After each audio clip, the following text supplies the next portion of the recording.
Night Shift is the book that taught Stephen King how to terrify people. It's also the book that contains some of his absolute worst writing. And before you even start rage typing in the comments about how I'm a literary snob who doesn't understand horror, just hear me out, all right? Because understanding King's spectacular failures in this collection is the key to understanding why he became the undisputed master of scaring the shit out of people. Night Shift hit shelves in 1978, when King was still figuring out his voice despite having several bestsellers under his belt. 20 stories that swing wildly from genuinely brilliant to... let's just say there's a reason Hollywood turned some of these into terrible movies while completely pretending others don't exist.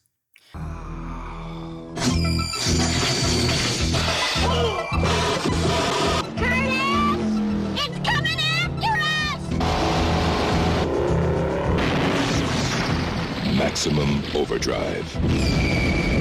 So we're going to examine what worked, what failed so spectacularly that it should have been buried in Pet Sematary, and most importantly, what King learned here that would make him a legend.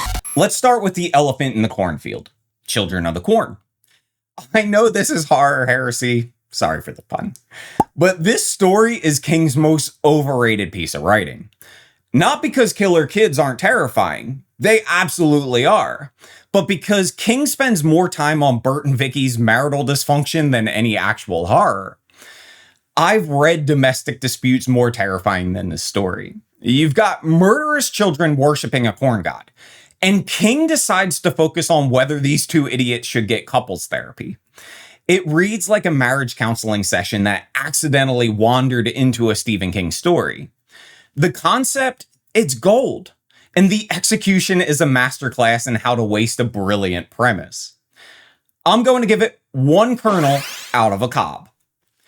Then there's Battleground, a story where a professional assassin gets taken down by toy soldiers. Toy soldiers. Look, I appreciate absurdist horror as much as the next person. But this isn't even clever absurdism. This is King writing himself into a corner and then shrugging his way out of it. A man who kills people for a living can't figure out how to step on some plastic army men. I mean, come on. $1 store toy soldier out of a bucket of G.I. Joes. And then we get to the Mangler. Jesus Christ, the Mangler. King trying to make an industrial ironing machine scary. Even he knew this was ridiculous. You can practically feel him thinking, how the hell do I make this work? As he writes increasingly desperate explanations for why a speed ironer would develop a taste for human flesh. Seriously, just take the premise. What if laundry equipment, but evil? It's like his editor was too polite to laugh. One Black & Decker on sale out of an industrial ironer. But here's why these failures matter. They're not just bad stories. They're King learning what doesn't work. The over-explanation, the weak premises, and the failure to commit to his own absurdity. These disasters taught him lessons that would make Misery and Pet Sematary possible. Now let's talk about the stories where King stopped screwing around and started becoming king. I Am the Doorway is where King figured out that real horror isn't just about a monster. It's losing control of yourself. See, Arthur isn't just possessed. He's trapped in his own body, watching himself commit murders through alien eyes growing out of his fingertips. This is body horror that gets under your skin and stays there. Pun intended. King learned here that being helpless is scarier than being hunted. And he uses this imprisoned consciousness for the rest of his career. Then there's the Boogeyman, and this is where King discovered his greatest trick, making you, the reader, complicit.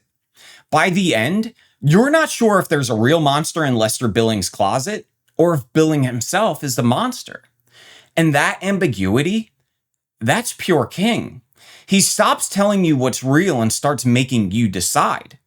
And whatever you decide, you're probably wrong, but you're definitely disturbed.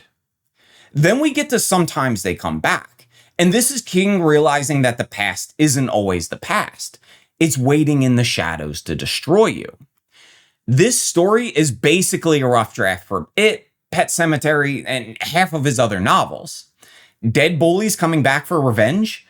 That's not just horror. That's therapy through terror. King figured out here that our childhood traumas, they don't really die. They just wait for the right moment to resurface. And I'm going to say it. The movie slaps, and I unapologetically love it. These aren't just better stories. They're King learning the fundamental rules of effective horror. Ambiguity is terrifying, helplessness is worse than pain, and the most dangerous monsters are the ones that might be real. If you want to see King's evolution in real time, compare The Mangler, where he over-explains every supernatural detail like he's writing a user manual for demonic possession, with The Man Who Loved Flowers. In the latter story, King gives you just enough information to understand that this sweet young man buying flowers for his girlfriend is actually a serial killer whose grief has twisted into something monstrous. There aren't any exposition dumps, no detailed explanation of his psychology. There's just enough breadcrumbs for your imagination to bake a loaf of pure nightmare. King learned a key lesson in this collection.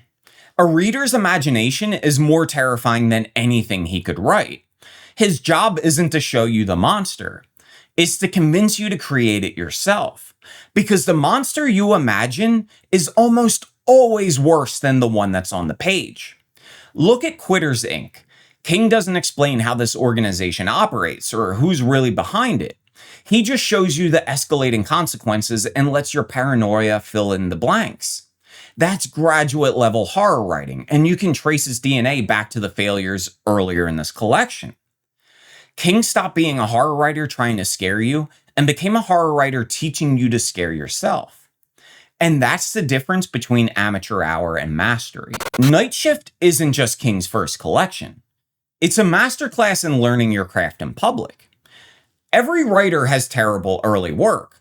Most of us get to hide it in desk drawers or hard drives until we die.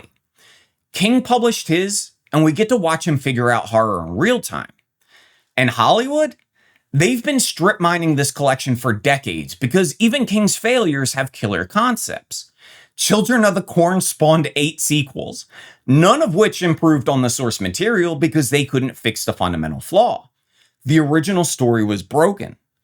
But that concept? It's still great. Same with The Mangler, Trucks, and The Lawnmower Man. Terrible movies based on flawed stories with brilliant premises. And that's what King learned here. Concept isn't everything, but it is the foundation. You can have the most elegant prose in the world, but if your premise is weak, you're building a mansion on quicksand. This collection taught King the 3 rules that would make him unstoppable. Less is more, ambiguity is terrifying, and the real monsters are usually human. Everything else he wrote for the next 4 decades, they're just variations on these themes. And if you want to understand how King became king, don't start with The Shining or Salem's Lot. Start here, with this messy, brilliant, occasionally terrible collection where he learns everything that matters about horror. You can watch him fail, learn, and become the writer who would define an entire genre. Now, if you enjoyed this video, don't forget to give it a thumbs up and share it with your friends, family, and even your enemies. Just nobody going by Spring Heel Jack. And of course, if you haven't already, hit that subscribe button because every subscriber inches me one step closer to taking over the galaxies. Until next time, take care, keep reading, and I'll see you in the next one.